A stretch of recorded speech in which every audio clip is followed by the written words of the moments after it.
Now the whole world can acknowledge me. तो इस video में गाइस हम लोग बात करने वाले हैं आज हुए फ्राइडे नाइट स्मैकडाउन के एपिसोड के बारे में। और सबसे पहले जो शो की स्टार्टिंग है वो हमें जिमी उसो और सोलो स्कोवा और पॉल हेमन मतलब ब्लड लाइन के साथ देखने को मिलते हैं। और भाई पॉल हेमन सबसे पहले आकर तो कहते हैं माय नेम इज, और भाई लोग उनको बू कर रहे होते हैं।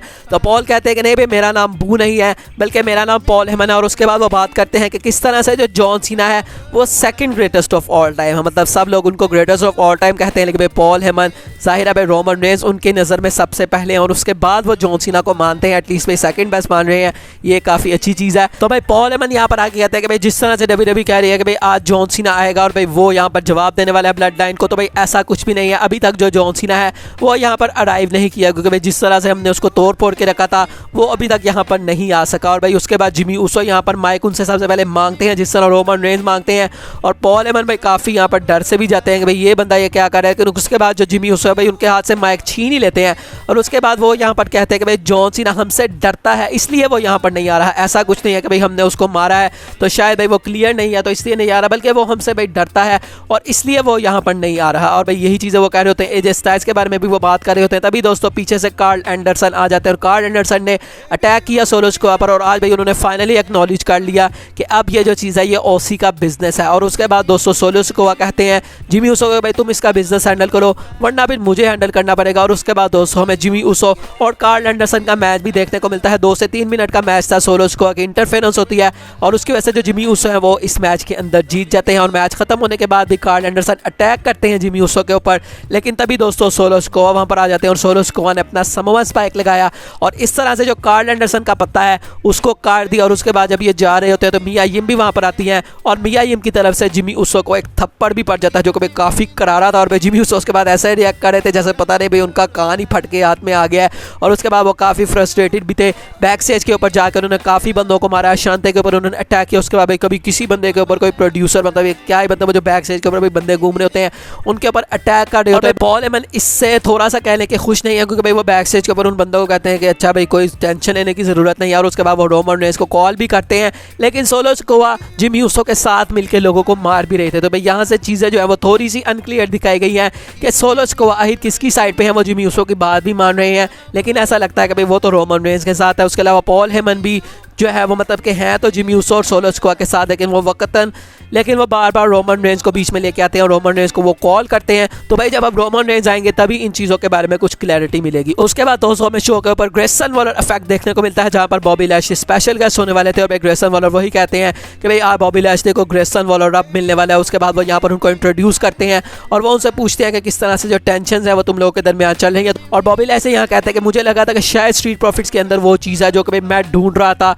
वो इट फैक्टर जो कि मुझे चाहिए था। मुझे लगता था कि शायद भाई वो स्ट्रीट प्रॉफिट्स के अंदर है, लेकिन भाई मुझे अब लग रहा है कि भाई उनके अंदर वो चीज़ नहीं है और मुझे अब कहीं और देखना पड़ेगा। तो भाई ग्रेसन वॉलर यहाँ पर उनको एक आइडिया देते हैं। वो कहते हैं कि अच्छा मुझे लगता है तुम्हें किसी ऐसी टैग टीम की ज़रूरत है जो कि अनडिफीटेड हो। मतलब वो यहाँ पर अपनी और ऑस्टिन थ्योरी की बात कर रहे होते हैं, लेकिन भाई बॉबी लैशली इसके ऊपर कुछ रिएक्ट नहीं करते। वो कहते हैं कि नहीं भाई ऑस्टिन थ्योरी को मैं पहले ही देख चुका हूँ, भाई वो किस तरह का बंदा है, उसके साथ मेरा जो बिजनेस है वो पहले रह चुका है। लेकिन ग्रेसन वॉलर यहाँ कहते हैं कि नहीं भाई ऑस्टिन थ्योरी अब बदल चुका है। अब इसके बाद बॉबी लैशली इसका जवाब देते हैं। इससे पहले ही दोस्तों स्ट्रीट प्रॉफिट्स आ जाते हैं और भाई स्ट्रीट प्रॉफिट्स जब आते हैं तो वो बॉबी लैशली से कुछ बात करना चाहते थे, लेकिन भाई बॉबी लैशली यहाँ पर उनको क्लियरली कहते हैं कि भाई अगर तुम्हें चीज़ों को प्रूव करना है, मतलब अगर तुम चाहते हो कि भाई हम तुम्हारा से जो है वो एक हो जाए, तो तुम्हें मुझे इस चीज़ को प्रूव करके देना पड़ेगा। तो भाई बॉबी लैशली ने क्लियरली उनसे एक प्रूफ मांग लिया और स्ट्रीट प्रॉफिट भाई एक दूसरे को देख रहे हैं कि भाई हम किस तरह से क्या प्रूफ उनको दें। और उसके बाद ऑस्टिन थ्योरी भी आ जाते हैं। ऑस्टिन थ्योरी और बॉबी लैशली का हमें एक मतलब फेस ऑफ भी देखने को मिला। ऑस्टिन थ्योरी का यहाँ पर मैच होने वाला था कैमरॉन ग्राइम के साथ और इस मैच के अंदर जो ऑस्टिन थ्योरी है उन्होंने ईजिली विक्ट्री ले ली। उसके बाद दोस्तों शो पे हमें यूनाइटेड स्टेट्स चैंपियनशिप के लिए मैच देखने को मिलता है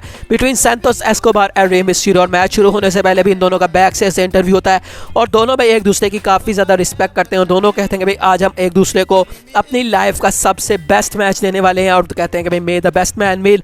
और भाई अगर हम मैच की बात करें तो भाई ये एक PPV लेवल का मैच था, बहुत ज़्यादा मज़ा आया इस मैच को देखकर। भाई जिस तरह से रे मिस्टीरियो के पूरे करियर में उनको अंडरडॉग दिखाया जाता है, चाहे कोई भी सुपरस्टार उनके सामने हो, इस मैच के अंदर भी जो स्टोरी थी वो इसी तरह की थी, क्योंकि भाई काफ़ी डोमिनेट किया यहाँ पर सैंटोस एस्कोबार ने और काफ़ी मोमेंट्स पे ऐसा लगा कि शायद रे मिस्टीरियो अपनी जो टाइटल है उसको वो हार जाएंगे। काफ़ी ये मैच लंबा चला, काफ़ी अच्छा मैच था और भाई ये बोरिंग मैच ज़रा सा भी नहीं था। लेकिन भाई मैच की एंडिंग में यहाँ पर रोल अप के सहारे से जो रे मिस्टीरियो हैं उन्होंने इस मैच के अंदर सैंटोस एस्कोबार को हरा दिया और भाई मैच खत्म होने के बाद फ्रस्ट्रेटेड भी थे सैंटोस एस्कोबार, लेकिन उसके बाद रे मिस्टीरियो उनको हैंडशेक ऑफर करते हैं। भाई इससे पहले कि वो हैंडशेक होता, यहाँ पर स्ट्रीट प्रॉफिट्स ने आके इन दोनों के ऊपर अटैक कर दिया और उसके बाद भाई बॉबी लैशली भी आ जाते हैं, एलडब्ल्यू के बाकी बंदे भी आते हैं।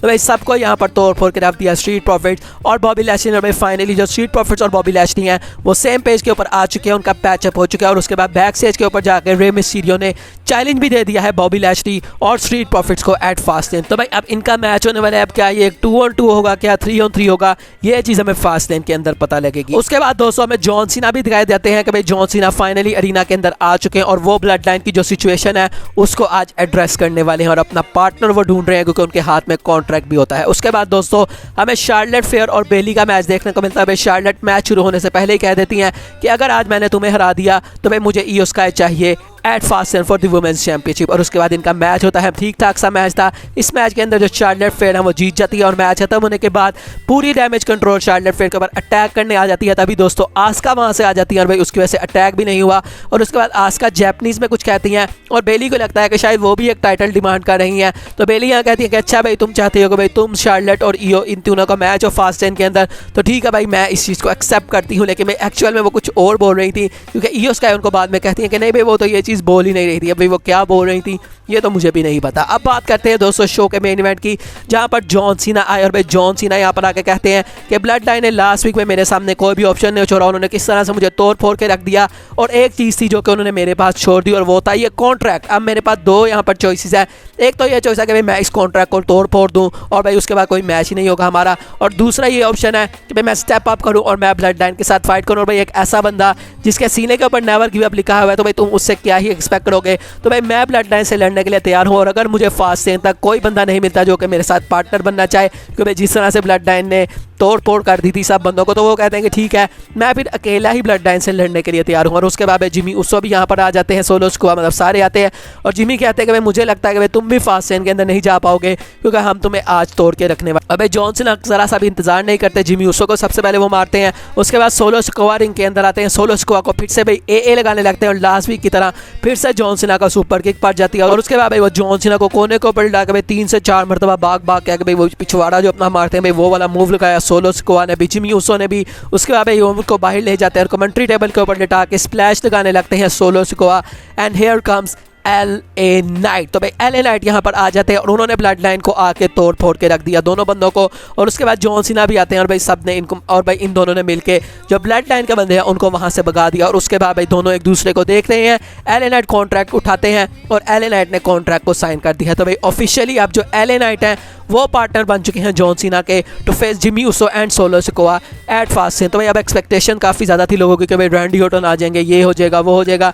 लेकिन भाई अगर हम स्टोरी लाइन की बात करें फिलहाल में तो LA नाइट एक काफ़ी अच्छा ऑप्शन है। LA नाइट को जिस तरह से क्राउड रिएक्ट करता है LA नाइट के ऊपर, तो LA नाइट मुझे लगता है कि भाई इस वक्त काफ़ी एक अच्छा ऑप्शन है। और इनका जो मैच है वो वैसे भी भाई बताया जा रहा है कि भाई मेन इवेंट में होगा, तो भाई LA नाइट को एक मेन इवेंट स्पॉट के अंदर WWE डालना चाहती है जो कि LA नाइट के करियर के लिए काफ़ी अच्छा है। भाई जॉन सीना का जिस तरह से रिएक्शन आया इसके ऊपर जब वो कॉन्ट्रैक्ट साइन करते हैं तो जॉन सीना का ऐसा रिएक्शन था कि भाई पता नहीं शायद द रॉक या स्टोन कोल्ड ने आके मतलब कि कॉन्ट्रैक्ट को साइन कर दिया है। तो मतलब काफ़ी वो अच्छा लगा, जॉन सीना रिस्पेक्ट दे रहे थे कि भाई इतना बड़ा बंदा है, मतलब LA नाइट जो कि अभी कितना पॉपुलर है उसने आके जो कॉन्ट्रैक्ट है उसको साइन किया। तो भाई अब इनका मैच होने वाला है अगेंस्ट ब्लड लाइन एट फास्टलेन, जिसको देखने में काफ़ी मजा आएगा। बाकी दोस्तों आज की वीडियो ये तक अच्छी लगी हो तो लाइक कीजिएगा, चैनल को सब्सक्राइब कीजिएगा।